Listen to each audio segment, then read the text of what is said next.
ราคาน้ำมันแล้วป่ะพี่น้องปลาที่พุ่งสูงแห่งเลยเป็น51,000แล้วเนาะประเทศเรามันสิบ่ล่มละลายแล้วบ่พี่น้องวันนี้นะวิกฤตโควิดนะจิ๊บจ้อยเลยเนาะคันเทียบวิกฤตตัวนี้เนาะมันขึ้นโพดเห็นว่าก็ได้เนาะชาวไร่ชาวนาปีนี้สิเฮ็ดนาได้หรือบ่แหละเพราะว่าบ่มีไผเฮ็ดนาให้กินข้าวดอกปีนี้เนาะเป็นแบบนี้นะเพิ่นสิไปซื้อข้าวนำไผละบาดนี้ชาวไร่ชาวนาก็บ่กล้าเฮ็ดนาแหละน้ำมันลิตร51,000ไผสิไปซื้อมาเฮ็ดนาเป็นไถนานให้หนึงหมดเงินตั้งเป็นเท่าใดแสนซื้อข้าวกินบ่ดีกว่าบ่เขาก็คิดแนวนี้เนาะพอวันนี้ชาวนาบ่เฮ็ดนาแล้วไผสิไปซื้อข้าวซะละบาดนี้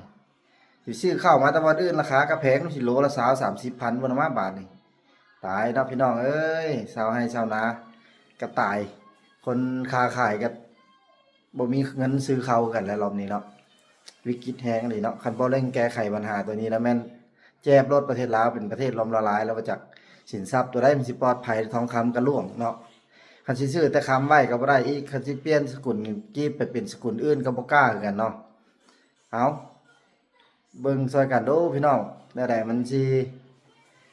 สิรอดนั่นน่ะนอกแนะนำแนวทางนี่ดูคนเฮาก็ได้อยู่กันแนวใดชาวไร่ชาวนาสิเฮ็ดแนวใดคนค้าคนขายสิเฮ็ดแนวใดจังสิรอดเนาะมาคอมเมนต์ลิ้นนำกันเบิ่งแนวใดมันสิรอดในวิกฤตนี้